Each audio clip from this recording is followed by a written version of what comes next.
জাতি একটি ক্রান্তি লগ্নের মধ্য দিয়ে যাচ্ছে। 1971 সালে সেই মুক্তিযুদ্ধের সময় যখন পাকিস্তানি হানাদার বাহিনী বাংলাদেশের উপর আক্রমণ করে, তখন যে অবস্থা আমরা দেখেছি। আবার 1975 সালে 15ই আগস্ট জাতির পিতা বঙ্গবন্ধু শেখ মুজিবুর রহমানকে হত্যার পর যে মানে একটা অন্ধকার নেমে এসেছিল, প্রকৃতপক্ষে বর্তমানে সেই একটা অন্ধকারাচ্ছন্ন অবস্থায় সমগ্র বাংলাদেশে। জাতির পিতা বঙ্গবন্ধু মুজিবুর রহমানের নেতৃত্বে আমরা স্বাধীনতা অর্জন করেছি। আজকে খুব দুঃখ হয়, তিনি চেয়েছিলেন বাংলার দুঃখী মানুষের মুখে হাসি ফোটাতে। তিনি চেয়েছিলেন বাংলাদেশ এমন ভাবে গড়ে উঠুক যে বিশ্বের বুকে বাঙালি জাতি আত্মমর্যাদা নিয়ে, আত্মসম্মান নিয়ে মাথা উঁচু করে চলতে পারে। জাতির পিতা বঙ্গবন্ধু শেখ মুজিব নিজের জীবনটাকে উৎসর্গ করেছিলেন বাংলার মানুষের জন্য, যে জুলুম অত্যাচার সহ্য করেছেন। ঠিক সেভাবে আমেরিকার নেতা কর্মীরাও অনেক অত্যাচার নির্যাতন সহ্য করেছেন। এই সংগ্রামের পথ বেয়েই আমরা স্বাধীনতা পেয়েছি। ভাষা আন্দোলন 1948 সাল থেকে যখন শুরু হয়, তখনই জাতির পিতা বঙ্গবন্ধু শেখ মুজিব ছাত্রলীগ গঠন করেন। 1949 সালে বাংলাদেশে একটি রাজনৈতিক দল বাংলাদেশ আওয়ামী লীগ প্রতিষ্ঠা লাভ করে। এই আওয়ামী লীগ প্রতিষ্ঠা লগ্ন থেকে এদেশের মানুষের অধিকার প্রতিষ্ঠার সংগ্রাম করে যাচ্ছে বঙ্গবন্ধু শেখ মুজিবের নেতৃত্বে, এবং সেই সংগ্রামের পথ বেয়েই মহান মুক্তিযুদ্ধে আমরা বিজয় অর্জন করি। স্বাধীনতার পর মাত্র 3 বছর 7 মাস সময় পেয়েছিলেন বঙ্গবন্ধু শেখ মুজিব। এই 3 বছর 7 মাসের মধ্যে একটা যুদ্ধ বিধ্বস্ত দেশকে তিনি গড়ে তোলেন। আর্থসামাজিক উন্নয়নের অগ্রযাত্রা শুরু হয়। বাংলাদেশের প্রবৃদ্ধি 9 ভাগে উন্নীত করেন, যা আজ পর্যন্ত কোন সরকার কখনো পারেনি। যখনই মানুষ এই যুদ্ধের ভয়াবহতা কাটিয়ে উঠে ধ্বংসস্তূপের মধ্য দিয়ে বেরিয়ে এসে একটি সুন্দর জীবনযাপন করতে শুরু করেন, তখনই কিন্তু নেমে আসা অনিশার অন্ধকার। 1975 সালের 15ই আগস্ট সেই দিন জাতির পিতা বঙ্গবন্ধু শেখ মুজিবকে নির্মম ভাবে হত্যা করে। একই সাথে হত্যা করে আমার মা বেগম ফজিলাতুন্নেছা হাসান মুজিবকে, আমার 3 ছোট ভাই, মুক্তিযোদ্ধা ক্যাপ্টেন শেখ কামাল, মুক্তিযোদ্ধা লেফটেন্যান্ট শেখ জামাল, এবং আমার ছোট্ট ভাইটি মাত্র 10 বছরের শেখ রাসেলকে নির্মম ভাবে হত্যা করে। কামাল জামালের নবপরিণীত বধূ সুলতানা এবং রোজি জামালকে হত্যা করে। আমার একমাত্র চাচা শেখ আবুল হাসানকে হত্যা করে। তিনিও মুক্তিযোদ্ধা ছিলেন এবং পঙ্গু ছিলেন। মুক্তিযোদ্ধা শেখ ফজলুল হক মনি এবং তার অন্তঃসত্ত্বা স্ত্রী আব্দুল আহসানিয়াবাদ, মুক্তিযোদ্ধা সংগঠক এবং তার 10 বছরের ছেলে আরিফ, 13 বছরের মেয়ে বেবি, 4 বছরের নাতি সুকান্ত, তার ভ্রাতুষ পুত্র সাংবাদিক শহীদ সানিয়া, ব্রিগেডিয়ার জামিল উদ্দিন এবং পুলিশ অফিসার সিদ্দিকুর রহমান সকলকে নির্মম ভাবে হত্যা করেছে। আমি জাতির পিতা বঙ্গবন্ধু শেখ মুজিবুর রহমান এবং 15 আগস্টে যারা শাহাদাত বরণ করেছেন তাদের প্রতি শ্রদ্ধা জানিয়ে আত্মার মাগফিরাত কামনা করি। 3রা নভেম্বর 1975 সালে ঢাকা কেন্দ্রীয় কারাগারে 4 জাতীয় নেতাকে নির্মম ভাবে হত্যা করা হয়। আমি তাদের প্রতি শ্রদ্ধা জানাই। আমি শ্রদ্ধার সাথে স্মরণ করি 30 লক্ষ শহীদদের, নির্যাতিত লাখো মা বোনদেরকে, আর মুক্তিযোদ্ধাদের প্রতি জানাই আমার সশ্রদ্ধা সালাম। 75-এর পরে 21টা বছর আমার ক্ষমতা দখলের চলে। বাংলাদেশ বাংলাদেশ পিছিয়ে যায়, চেতনা হারিয়ে যায়। মুক্তিযুদ্ধের লাখো শহীদের সেই অবদান ভুলে দেওয়ার চেষ্টা করা হয়, ইতিহাস বিকৃত করা হয়। 21 বছর পর আওয়ামী লীগ সরকার গঠন করে, দেশকে সম্পূর্ণ করে। চিকিৎসা সেবা জনগণের দোরগোড়ায় পৌঁছে দেওয়ার জন্য কমিউনিটি ক্লিনিকের মাধ্যমে স্বাস্থ্য সেবা, খাদ্যের নিরাপত্তা, শিক্ষার ব্যবস্থা, বিনামূল্যে বই দেওয়া, সাক্ষরতার হার 45 ভাগ থেকে 65.5 ভাগে উন্নীত করা সহ ব্যাপক কর্মসূচি এবং রাস্তাঘাট, পুল, ব্রিজ, অবকাঠামোগত উন্নয়ন, পাশাপাশি ভূমিহীন গৃহহীন মানুষদেরকে বিনামূল্যে ঘর, ব্যারাক হাউস নির্মাণ করে তাদের জীবন জীবিকার ব্যবস্থা করে দিয়ে বাংলাদেশের মানুষের জীবনে একটা স্বস্তি শান্তি ফিরিয়ে আনি। বলতে গেলে 75-এর পরে বাংলাদেশের মানুষের জীবনে ছিল 1996 থেকে 2001 সাল পর্যন্ত একটা স্বর্ণযুগ। 2001-এর নির্বাচনে একটা চক্রান্তের মধ্য দিয়ে আমাদেরকে ক্ষমতা আসতে দেয়নি। বিএনপি জামাত জোট ক্ষমতা আসে, শুরু হয় দুর্নীতি, স্বজনপ্রীতি, জঙ্গিবাদ, সন্ত্রাস এবং লুটপাট। ওই অবস্থার মধ্যে একটা চরম অরাজক অবস্থার সৃষ্টি হয়। ভোট কারচুপি করবার জন্য 1,23,00,000 ভুয়া ভোটার দিয়ে লিস্ট তৈরি করা হয়, কিন্তু তাদের এই দুঃশাসনের কারণে দেশে ইমার্জেন্সি জারি হয়, সম্ভবত আমাকেই গ্রেপ্তার করে। তারপরেও আমাদের দেশের সকলে সেখানে আন্দোলন সংগ্রাম করে এবং 2008-এর আমাদের একটি নির্বাচন হয়, যে নির্বাচনে আওয়ামী লীগ এককভাবে, আমরা জোটবদ্ধ নির্বাচন করি, তার মধ্যেও এককভাবে আওয়ামী লীগ 233টা সিট পায়। যে আমরা যে 233টা আসন পেলাম, তখন থেকে কিন্তু একটা চক্রান্ত শুরু হয়েছে। কিন্তু আওয়ামী লীগ 2009 সালে সরকারে 2024 সাল পর্যন্ত আমরা দেশকে এগিয়ে নিয়ে যাই, বাংলাদেশ এগিয়ে যায়। বাংলাদেশ এই মাত্র 15 বছর 7 মাসের মধ্যেই আর্থসামাজিক ভাবে উন্নতি করে। 2021 সাল আমাদের স্বাধীনতা 54 জয়ন্তী, আর 2020 সালে জাতির পিতা বঙ্গবন্ধু শেখ মুজিবের জন্ম শতবার্ষিকী। একই সাথে আমরা যখন উদযাপন করি, ঠিক সেই সময় আমরা আমাদের বাংলাদেশকে জাতিসংঘ কর্তৃক উন্নয়নশীল দেশে উন্নীত হওয়ার মর্যাদা আমরা পাই। এটা আমাদের একটা লক্ষ্য ছিল। 2009 যখন সরকার গঠন করি, 2010 থেকে 21 পর্যন্ত আমরা যে প্রেক্ষিত পরিকল্পনা প্রণয়ন করি এবং তারই ভিত্তিতে পঞ্চবার্ষিকী পরিকল্পনা নিয়ে যখন বাংলাদেশকে এগিয়ে নিয়ে যাই, তোর লক্ষ্যই ছিল যে 2021 সালের মধ্যে বাংলাদেশকে আমরা একটা ধাপ হলেও উন্নত করবো, এবং আমরা তা সফলভাবে করেছি। আমাদের এই সাফল্যটা অনেকের বোধহয় পছন্দ হয়নি। 2024-এর নির্বাচন, আজকে 2014, 2018, 2024 প্রতিটি নির্বাচনে জনগণ স্বতঃস্ফূর্ত ভাবে ভোট দিতে পেরেছে এবং জনগণের ভোটই আমরা নির্বাচিত হয়ে সরকার গঠন করেছি। দুর্ভাগ্যের বিষয় হলো প্রতিবারই এই নির্বাচনকে প্রশ্নবিদ্ধ করার চেষ্টা করা হয়। লক্ষ্য ছিল বাংলাদেশের মানুষের আর্থসামাজিক উন্নতি চেষ্টা সফলভাবে করি।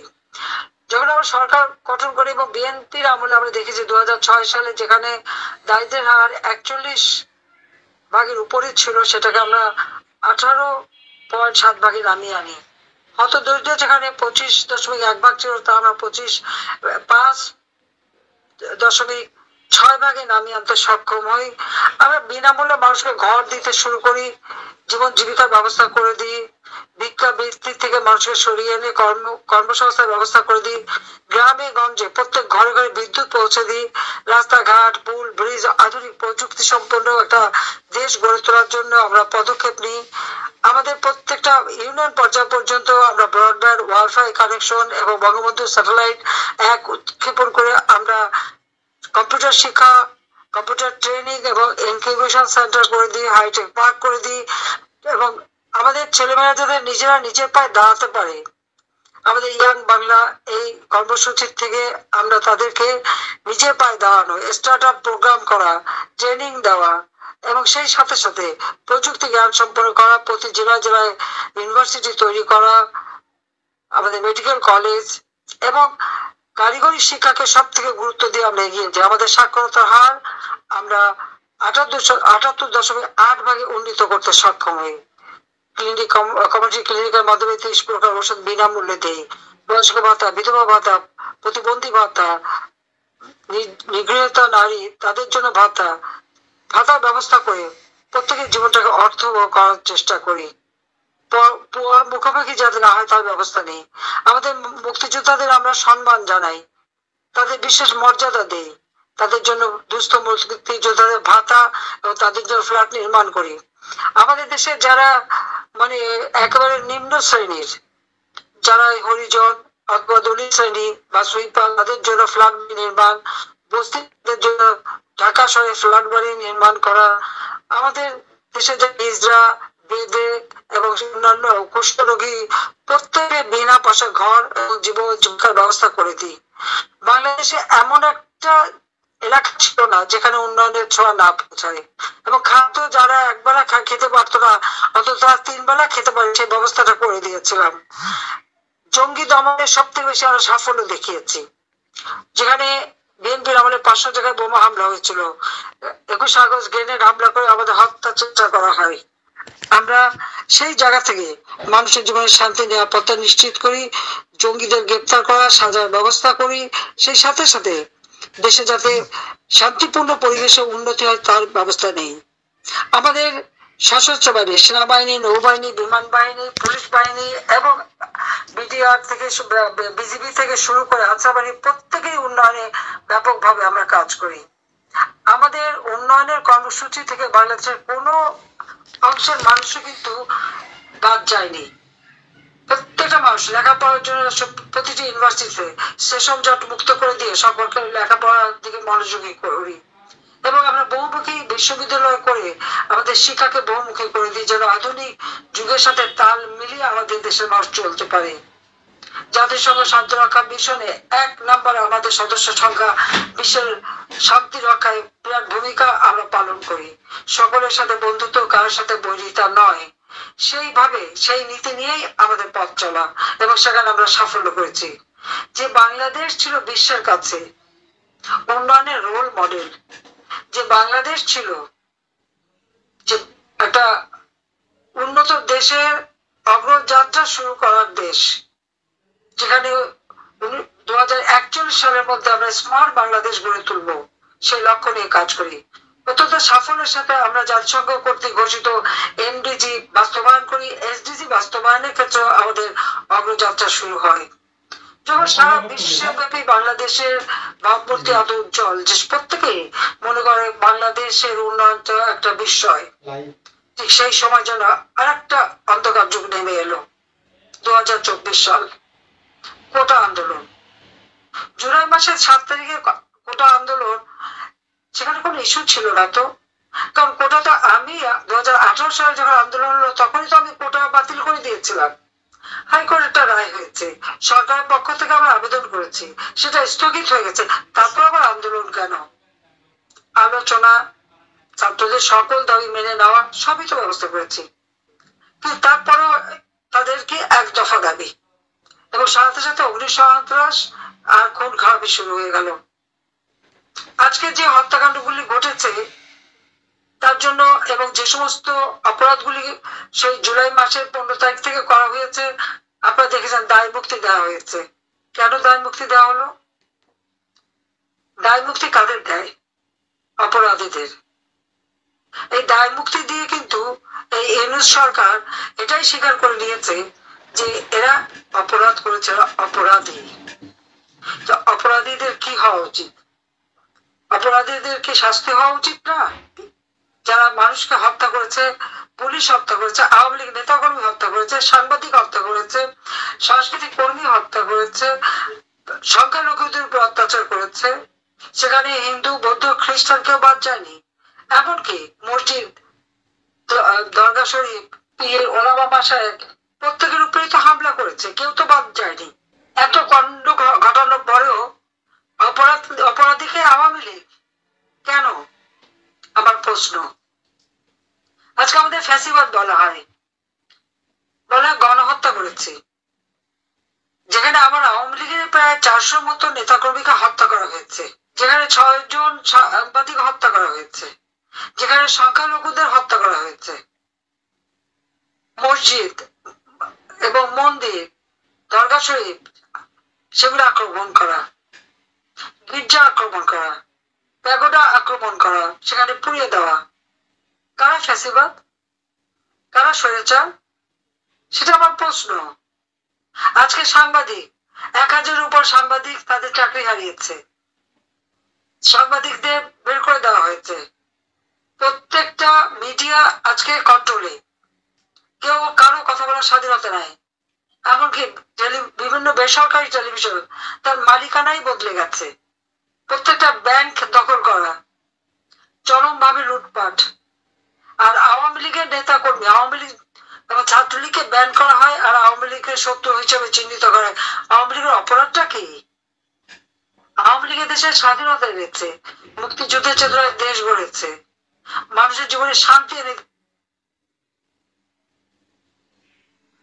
দিয়েছিল, স্বস্তি এনে দিয়েছিল। যখন কোভিড-19 অতিমারি প্রত্যেকটা মানুষকে আমরা সাহায্য করেছি। বিশ্বব্যাপী এই যে যুদ্ধ, যার জন্য অর্থনৈতিক মন্দা এবং সেই সাথে সাথে আমরা দেখেছি মূল্যস্ফীতি। মানুষের ক্রয় ক্ষমতার আওতার মধ্যে যাতে থাকে তার জন্য আমরা 1 কোটি পরিবারের জন্য টিসিবি কর্তৃক পারিবারিক কার্ড করে দিয়েছি। মাত্র 30 টাকা কেজিতে চাল কিনতে পারবে এবং ডাল তেল যাতে নিতে পারে সেই ব্যবস্থা আমরা করে দিয়েছিলাম।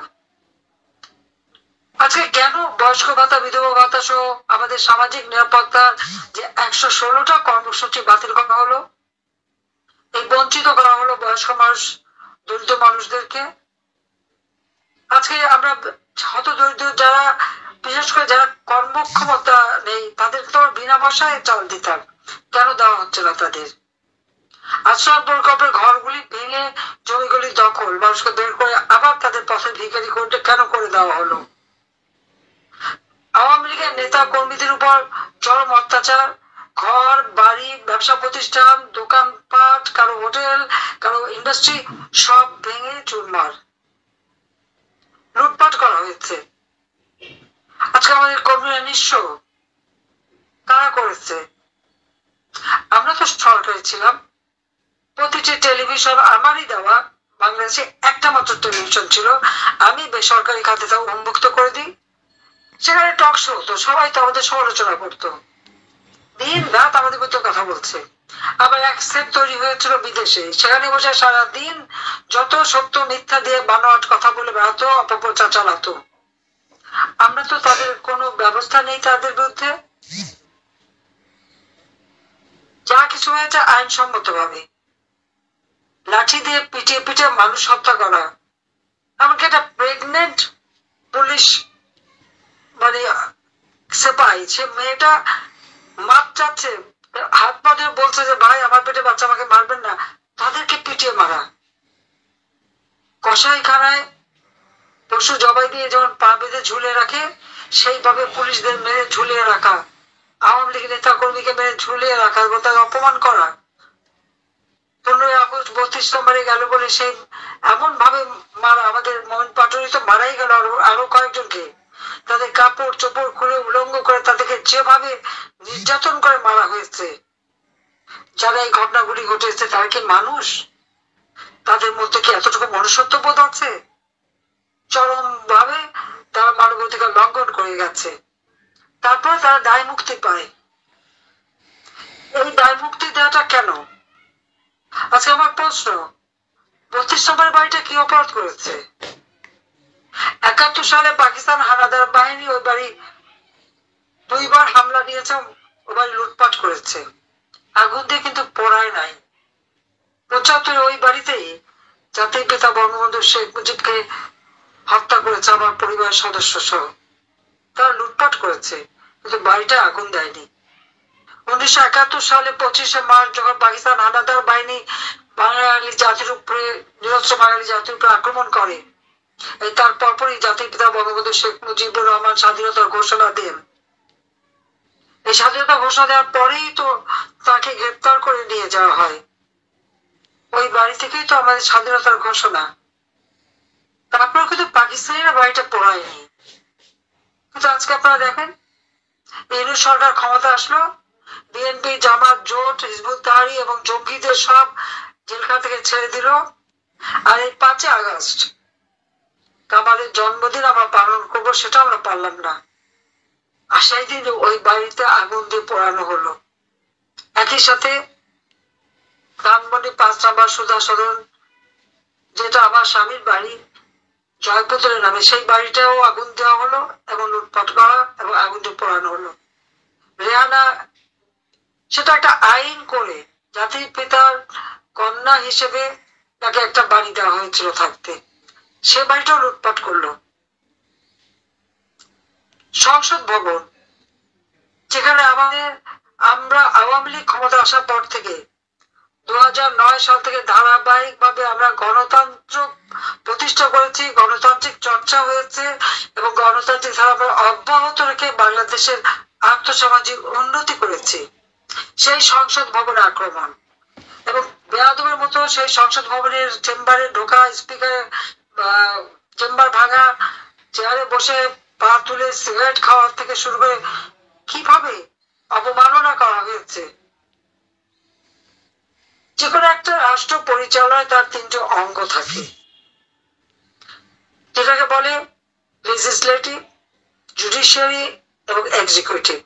আপনারা আজকে তাকিয়ে দেখেন, সংসদ ভবনে তারা প্রথম আঘাত করলো, প্রত্যেকটা এমপি হোস্টেল তারা তালা ভেঙে চুরি করলো, লুটপাট করলো, তারপর সমস্ত লুটপাট করে নিয়ে গেল।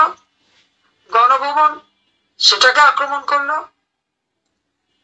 এরপর আপনারা যান উচ্চ আদালত, চিফ জাস্টিসের বাড়ি এবং জজ সাহেবদের আক্রমণ করা, লাঠি সোটা অস্ত্র নিয়ে ছাত্র নামধারী সেই সমন্বয়ক তাদের নেতৃত্বে চিফ জাস্টিসকে পদত্যাগ করতে হবে, প্রত্যেক মানুষের আত্মসম্মান বোধ থাকবে, তিনি পদত্যাগ করলেন।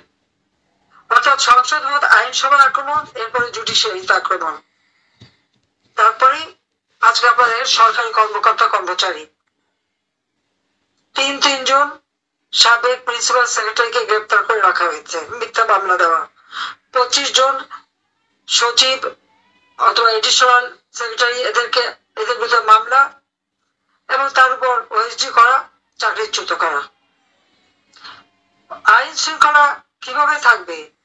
প্রায় 3000 উপর পুলিশ হত্যা এবং তাদের গুম করে ফেলা হয়েছে, 450 থানা আগুন দিয়ে পোড়ানো হয়েছে, অস্ত্র লুটপাট করা হয়েছে। আনসার তারা দাবি নিয়ে এসেছিল, অনেকের তো প্রায় 40 জনের মতো তাদের খবরই নেই, তারা বেঁচে আছে মারা গেছে কাউকে বলতে পারে না, তাদের উপর হামলা। আমি একটা প্রশ্ন করি, জুলাই মাসের 7 তারিখ থেকে ছাত্ররা আন্দোলন করছে, তারা তো মাসব্যাপী আন্দোলন করছিল। যখন তারা রাস্তায় বসেছে, পুলিশ তো তাদের হামলা করেনি, সাউন্ড গ্রেনেড মারেনি, তাদের উপর কোনো আক্রমণ করেনি, বরং তারা মিছিল করেছে, পুলিশ সরে গেছে। বঙ্গভবনে যেতে চেয়েছে, পুলিশ সাহায্য করেছে। তারপর ছাত্র হত্যা অভিযোগ আনা হলো, আবু সাইদের কথাই চিন্তা করে বলা হলো শহীদ হয়েছে। আবু সাইদ কি পুলিশের গুলিতে মারা গিয়েছিল? একটা ভিডিও দেখা হয়েছিল, প্রযুক্তির যুগ, তাছাড়া আর্টিফিশিয়াল ইন্টেলিজেন্সের মাধ্যমে অনেক কিছু তৈরি করা যায়। সেখানে দেখা গেলো সে বুক পেতে দিল, তাকে গুলি করা হলো। অতগুলি গুলি করার পরে তার কই শরীর থেকে তো একবারও রক্ত ঝরেনি, তাকে সেখানে টেনে নিয়ে যাওয়া হলো। কোথায় নিয়ে যাওয়া হয়েছিল? তাকে কি হাসপাতালে নেওয়া হয়েছিল? কেউ যদি গুলিবিদ্ধ হয় তাকে সাথে সাথে হাসপাতালে নিতে হয়, চিকিৎসা করতে হয়, বুলেট বের করে সে যাতে বাঁচে সেই চেষ্টা করা হয়। ওই তাকে তো হাসপাতালে নেয়নি। 2টা, 2:30, 3টার দিকে গুলি লাগলো, রাত 8টার দিকে তাকে হাসপাতালে নিয়ে যাওয়া হলো এবং হাসপাতালে মুমূর্ষ অবস্থায় সে মৃত্যুবরণ করলো। পোস্টমর্টমেও আসলো যে না, তার গুলিতে না, মাথার পেছনে আঘাত লাগা। আরেকটা ভিডিও বেরিয়েছিল, আপনারা দেখেছেন, ওরা যখন পুলিশকে আক্রমণ করছে, এই আবু সাইদ হাতে লাঠি নিয়ে পুলিশকে ধাওয়া দিচ্ছে আর পিছন থেকে সবাই ঢিল মারছে, ওই ঢিল তার মাথার পিছনে লাগলো আর সে সাথে সাথে হাত দিল। তার কাজে এই যে একটা বলতে গেলে আন্দোলনটাকে সামনে তোলার জন্য লাশ ফেলো, এটাই ছিল তাদের নীতি। এবং সেটা করতে যে একটা জীবন্ত মানুষকে নিয়ে মেরে তারপর তাকে নিয়ে এবং ছবি তুলে সারা দেশের মানুষকে বিভ্রান্ত করা হলো। আবার এখানে একটা প্রশ্ন, এবং যেটা আমি চাই যেটা হোক, যখন মাত্র 6 জন মারা গেছে, সঙ্গে সঙ্গে আমি জুডিশিয়াল এনকোয়ারি কমিটি করে দিলাম যাতে করে তদন্ত হয়, কারণ দাবি করতে হয়নি, কারণ আমি চাইনি এভাবে লাশ পড়ুক, সেজন্য আমি করেছিলাম। কিন্তু ফলাফলটা কি হলো?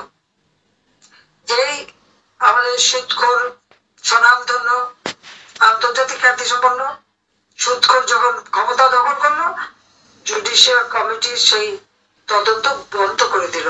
কেন বন্ধ করলো? সেখানে আমার বড় প্রশ্ন, যে কেন এভাবে বন্ধ করা হলো? আপনারা এই কথাটা জাতির কাছে তুলে ধরতে পারেন। মুগ্ধ মারা গেছে, সেখানে পুলিশের সাথে তো কোনো সংঘাত ছিল না, সে ছিল তাদের মিছিলের ভিতরে, একটা মাত্র গুলি তাকে, সে মারা গেল।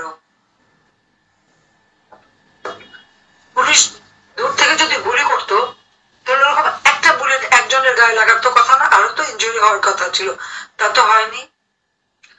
যখন এই ছাত্র আন্দোলন করলো দীর্ঘদিন, আমরা তো কিছুই বলিনি, পুলিশ তো কিছুই বলেনি, কিন্তু আজকে ফ্যাসিবাদে আমাদেরকে বলা হয়।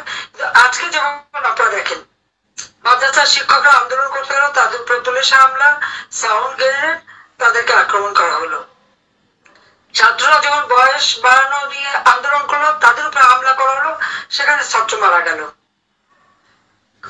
গ্রামের শ্রমিকরা তাদের মজুরি বৃদ্ধির জন্য রাস্তায় দাঁড়াতে পারলো না, সাথে সাথে তাদের উপরে হামলা করলো পুলিশ এবং এই ইউনুস গভর্নমেন্ট, এবং সাথে সাথে সেখানে 2 জন শ্রমিক মারা গেল। এখন পর্যন্ত যে কেউ রাস্তা নামে। এমনকি আপনারা দেখেছেন যে এই যে আপনার সেই কৃষ্ণের মানে নেতৃত্বে যখন আমাদের সংখ্যালঘু সম্প্রদায় তারা যখন মিছিল করলো, তাদের উপর আক্রমণ এবং তাকে গ্রেপ্তার করা হলো। তার জন্য কোনো আইনজীবী দাঁড়াতে পারবে না। আইনজীবীর উপর হামলা এবং পিটিয়ে হত্যা করা হলো এবং আরেকজনের মাথায় আঘাত করে কোপানো হলো। তাহলে ফ্যাসিবাদী কে? আইনের শাসন নাই, মানুষের জীবন নিরাপত্তা নাই, কেউ তাদের দাবি নিয়ে রাস্তা নামাতে পারবে না, সঙ্গে সঙ্গে তাদের উপর আক্রমণ। কই, আমি তো ছাত্রদের উপর কোনো আক্রমণ করতে দেইনি পুলিশকে। দীর্ঘদিন তারা যে রাস্তায় বসেছিল, পুলিশ তো তাদের কিছু বলেনি।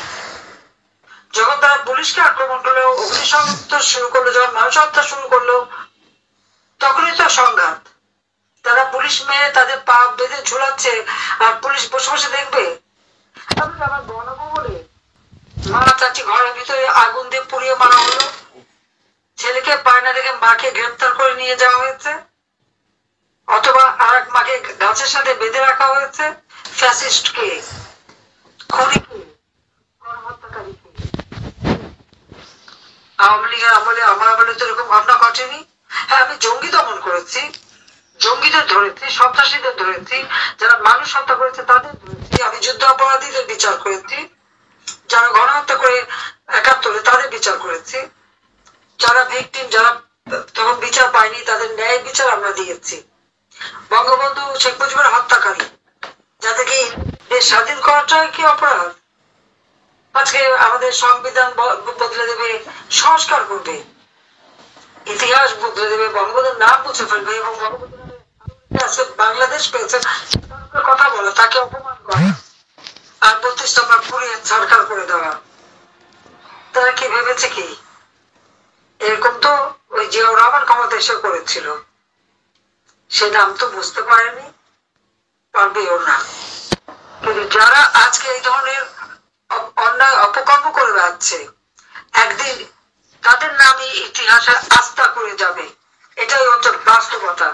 আর আজকে আমাদের নেতা কর্মীদের গ্রেপ্তার করা হচ্ছে, আমরা রাস্তায় নামতে পারবো না, আওয়ামী লীগ নামতে পারবে না। কেন? আর এখানে বহু সমন্বয়ক আছে যারা ছাত্রলীগে এসে যোগদান করেছিল, পরে না তারা ওই জামাত শিবিরের কাছে বা ইউনুসের টাকার কাছে বিক্রি হয়েছে। যারা বেচা খেয়ে এখন তারা নীতির কথা শোনায়, তাদের আর যাই হোক নেতৃত্ব দেওয়ার মতো ওই যোগ্যতা থাকে না। যারা অর্থের কাছে নিজেদেরকে বিক্রি করে ফেলেছে, তাদের কোনো ন্যায় নীতি থাকে না। হয়তো ছাত্রলীগের সাথে বিক্রি করে যে ছাত্রলীগকে তারা মানে ব্যান করে, কে অধিকার দিচ্ছে ব্যান করার? জনগণের ম্যান্ডেট নিয়ে তো ক্ষমতা আসেনি, সংবিধান মোতাবেক তো ক্ষমতা আসেনি, বরং যে সংবিধান লাখো শহীদের রক্তের বিনিময়ে আমরা পেয়েছি। স্বাধীনতা পাওয়ার জাতির পিতা বঙ্গবন্ধু শেখ মুজিব এই সংবিধান প্রণয়ন করেছেন।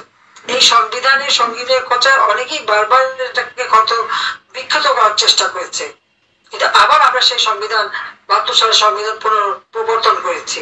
এখন আবার তারা হাত দিতে চাচ্ছে। সংবিধানে হাত দিলে একটা রাষ্ট্রের থাকেটা কি? তাদের কে এই অধিকারটা দিল? আমি ইউনুস সাহেবকে চ্যালেঞ্জ দিচ্ছি, তার যদি এই সংবিধান সংশোধন করতে হয় তা সে ভোটে যান, নিজে দাঁড়াক ইলেকশনে, জনগণের ভোটে নির্বাচিত হয়ে এসে দেখাক যে হ্যাঁ জনগণের ম্যান্ডেট তার আছে। সেই যোগ্যতা তার নাই। 2007 সালে চেষ্টা করেছিল দল করতে, দল করতেই ব্যর্থ হয়েছিল।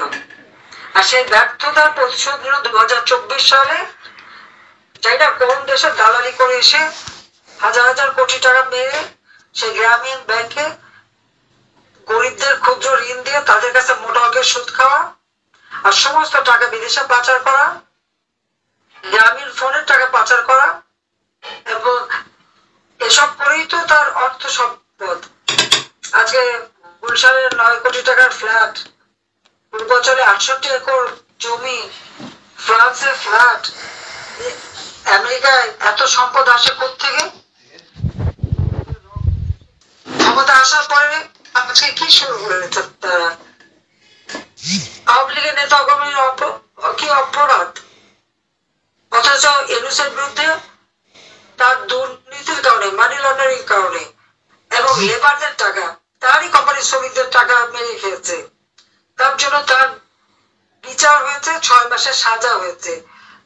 শ্রমিক আদালতে শ্রমিকদের করা মামলায় যে ব্যক্তি সাজাপ্রাপ্ত আসামি, সে আজকে বাংলাদেশের ক্ষমতায়। তার উপর দুর্নীতির মামলা ছিল তার বিরুদ্ধে 5টা। ক্ষমতা আসার সাথে সাথে প্রথম কাজ কি? সেই মামলাগুলি সরিয়ে দেওয়া, প্রত্যাহার করে দেওয়া।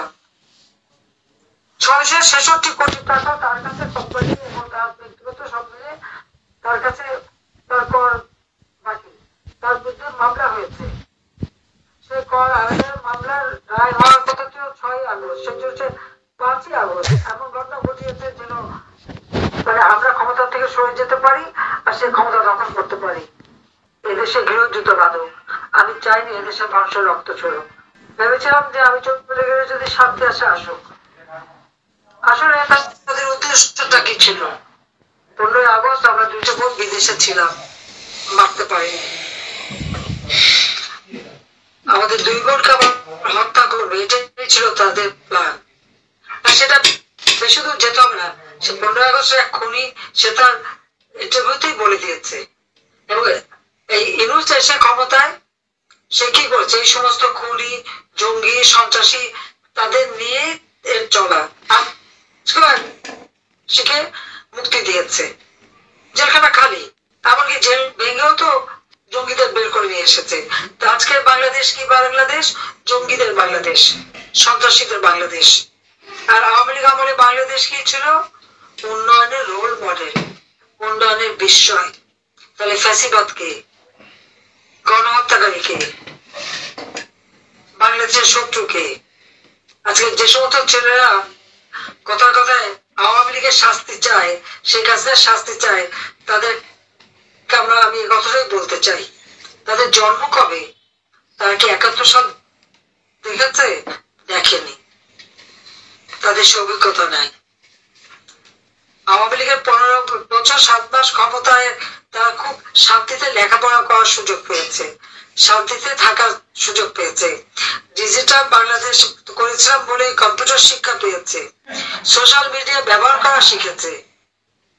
আওয়ামী লীগ ক্ষমতা আসার আগে, শেখ হাসিনা ক্ষমতা আসার আগে কিন্তু বাংলাদেশে এগুলি ছিল না। এটাও বোধহয় তারা জানে না। কারণ 20 বছর 25 বছর ছেলেদের তো মনে রাখাও কথা না। তাদেরকে বলবো, এখন তো ইউটিউব রিসার্চ যুগ, গুগল সার্চ করে দেখুক 96 সালের আগে বাংলাদেশ কেমন ছিল, কি দুরবস্থা ছিল। কিছুটা 5 বছর উন্নত করেছিলাম, এরপর আবার 2008 সালের আগে 9 সালে আমরা সরকার গঠন করি, তার আগে বাংলাদেশে কি অবস্থা ছিল। আজকে যে বাংলাদেশ দেখে, এই বাংলাদেশ ছিল না। সেজন্য এত বড় বড় কথা। ছেলে মেয়েদেরকে এত বেয়াদব বানিয়েছে ইউনূস এসে। ছোট ছোট শিশুরা শিক্ষকদের গলায় জুতোর মালা পরায়, তাদেরকে গাছের সাথে বাঁধে, তাদের জোর করে সিগনেচার করায়, পদত্যাগ করায়। এরকম চরম বেয়াদবি তাদের শিখিয়েছে। এর ফলাফল নিজেই পাবে। কাজে আজকে আমাদের কথা একটাই, যে একে তো চাল ডাল তেল লবণ সমস্ত জিনিসের দাম বেড়েছে। পারিবারিক কার্ডে এখন নাকি চাল নাই। 20 লক্ষ মেট্রিক টন চাল আমি রেখে এসেছি। $26 বিলিয়ন আমার রিজার্ভে ছিল, গেল কোথায় টাকা পয়সা? আমি জুন মাসের 30 তারিখে 7,97,000 কোটি টাকা বাজেট দিয়ে এসেছে। টাকাগুলি কোথায় গেল? আমার উন্নয়ন পরিকল্পনা একে একে সব বাদ। যে কাজগুলি চলমান ছিল সেগুলি বন্ধ। সেটা অর্থগুলি কোথায় গেল? দারিদ্রদের জন্য আমি যে বয়স্ক ভাতা, বিধবা ভাতা, প্রতিবন্ধী ভাতা চালু করেছিলাম, সেগুলি কেন বন্ধ? অতি দারিদ্রের আমি 5.1 নামিয়েছিলাম। মানুষের তো খাবার কষ্ট ছিল না। আজকে কেন বাংলাদেশের মানুষ ডাস্টবিন থেকে খাবার কুড়িয়ে খাবে? ওই আওয়ামী লীগ আমলে তো দেশে কোনো দুর্ভিক্ষ ছিল না। 15 বছর তো কোনো দুর্ভিক্ষ এই 15 বছর 7 মাসে হয়নি। জুলাই মাস পর্যন্ত বা আগস্ট মাস পর্যন্ত, 5 আগস্টের আগ পর্যন্ত বাংলাদেশের অর্থনীতি যথেষ্ট শক্তিশালী ছিল। আজকে বাংলাদেশকে কেন এইভাবে ধ্বংস করছে, সে জবাব দিতে হবে তাকে একদিন। যে এই সরকারি কর্মকর্তা কর্মচারীদের হয়রানি, পুলিশ হত্যা এবং হয়রানি, এগুলি সমস্ত বন্ধ করতে হবে। এমনকি সামরিক অফিসাররা যারা একসময় চাকরি করে যাচ্ছে, অবসরপ্রাপ্ত বা চাকরিরত, তাদের বিরুদ্ধে এদের খর্বহস্ত, তাদের কারো পাসপোর্ট বাতিল, তাদের উপর মামলা, নির্যাতন কেন তাদের উপর করবে? স্বাধীনতা সার্বভৌমত্ব রক্ষা যাদের দায়িত্ব, আজকে তাদের উপর হামলা। বিডিআর এর ঘটনায় যারা সেনা অফিসারদের হত্যা করেছে, আজকে তাদের মুক্তি দিয়ে দিয়েছে। প্রত্যেকটা আসামিকে পরীক্ষা করে তারপর তদন্ত করেই তো এই বিচার হয়েছিল। অর্থাৎ ছাড়া বাংলাদেশটাকে একটা অপরাধীদের স্বর্গরাজ্যে পরিণত করেছে। যে সমস্ত দ্রব্যমূল্য দাম যখন বেড়েছে, তখন আবার মরের উপর খাড়াগা কি সবকিছু উপরে তারা কি করেছে, ভ্যাট বসিয়েছে। নিজে ট্যাক্স দেবেন না, 666 কোটি টাকা মামলা সরিয়ে দিলেন, ট্যাক্স দিলেন না। আবার গ্রামীণ ব্যাংকে ইউনুসের কি? গ্রামীণ ব্যাংক তো সরকারি ব্যাংক ছিল। এই গ্রামীণ ব্যাংকে আমি প্রধানমন্ত্রী থাকতে 98 সালে 400 কোটি টাকা দিয়েছিলাম। গেল কোথায় সে টাকা? আজকে সেখানে গ্রামীণ ব্যাংকের শেয়ার সে বাতিল করে দিয়ে, যেটা জনগণের সম্পদ ছিল, সেটা সে কুক্ষিগত করার চেষ্টা করছে।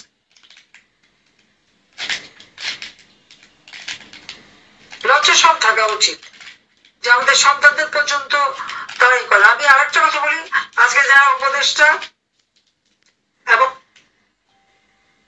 ইউনূস, তার ভাই ব্রাদার আত্মীয় স্বজন যারা আছে,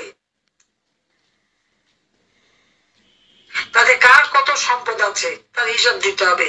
যত উপদেষ্টা আছে তাদের নিজেদের এবং পরিবার পরিজন, তাদের সম্পদের হিসাব দিতে হবে। ওই সামান্য লম্বা লম্বা কথা বলেন যারা, তাদের এবং বাপ মা সবার সম্পদের হিসাব দিতে হবে। তো কত টাকা নিয়েছেন, জনগণের টাকা জনগণকে ফিরে দিতে হবে, তাদের সমস্ত হিসাব বের করবেন। আর আপনারা যারা আছেন এখন আমার সঙ্গে যুক্ত, প্রত্যেকে আপনারা বলবো কোথায় কতজনকে হত্যা করা হয়েছে, কতজন ঘর বাড়ি ধ্বংস করা হয়েছে, পরিবার পরিজনের উপরে কত অত্যাচার করা হয়েছে, সমস্ত তালিকা করতে হবে। আজকে আমরা মামলা করতে পারি না, থানায় মামলা নেয় না, কিন্তু এই দিন থাকবে না, দিন আসবে এবং সেদিন বেশি দূরে না। তাদের পাপের ভার পূর্ণ হয়ে গেছে, ওই ইউনূসের পাপের ভার পূর্ণ হয়েছে, তার সাথে তার যা দোসররা আছে আর চেলাচামুন্ডারা আছে, সবগুলির বিচার বাংলার মাটিতে একদিন হবেই হবে ইনশাআল্লাহ। এটা আমি বলে দিচ্ছি। আমি যখন বেঁচে গেছি তখন নিশ্চয়ই এর একটা বিধ হবেই, কারণ 21 আগস্ট বেঁচে গিয়েছিলাম খুনিদের বিচার করা, যুদ্ধাপরাধীদের বিচার করা এবং দেশের উন্নয়ন করবার জন্যই আল্লাহ আমাকে বাঁচিয়ে রেখেছিল এবং আমি সেটা করে এসেছি। এবারে যখন বেঁচে গেছি তখন অন্তত পক্ষে স্বাধীনতা শত্রুদের চেহারা উন্মোচিত হয়েছে, খুনিদের চেহারা উন্মোচিত হয়েছে, তাদেরও বিচার হবে, বাংলাদেশের মানুষের আবার শান্তি শৃঙ্খলা ফিরে আসবে। আমি বলবো প্রত্যেকে আপনারা যারা শর্ত থাকবেন আর আমাদের কর্মসূচি সফল করা, জনগণের পাশে দাঁড়ান, কৃষকের পাশে দাঁড়ান। আজকে সার নেই, যেখানে আমি বড় সিজনে প্রতিদিনে বলতে গেলে 1.5 লক্ষ মেট্রিক টন আমার সার প্রয়োজন হতো। 40 লক্ষ মেট্রিক টন সার আমার লাগে, সারা বছর 60 লক্ষ মেট্রিক টন সারের প্রয়োজন হয়। সেই সার কিনে নাই, মাত্র 8,000 মেট্রিক টন সার গোলায় যেটা আমি খোঁজ দিয়েছি 1,000 টাকার সার এখন 3,000 3,500 টাকা গরু ফসলের রক্ত আমি বাজেটে 60 টাকা রেখে এসেছিলাম সোজা বলে বই দিই সে বই দিতে ব্যর্থ হয়েছে বই দিতে পারেনি উপরন্তু বই ছাপানোর জন্য আরো 700 টাকা বেশি দিতে হয়েছে তারপর বই আসলো না কেন সে জবাবও দিতে হবে ছেলেমেয়েদের পড়াশোনা নষ্ট কাজে যারা দেশের এত ক্ষতি করে যাচ্ছে তাদের ক্ষমতা টাকার কোনো অধিকার নাই যার যার এলাকায় শক্ত হয়ে থাকবেন আর যে সমস্ত পুলিশ অফিসার বা ডিবি এবং যারা প্রশ্ন আছে আপনার কাছে একটু কথা আপনার ওদিকে মিউট হয়ে গেছে কন্টিনিউ করুন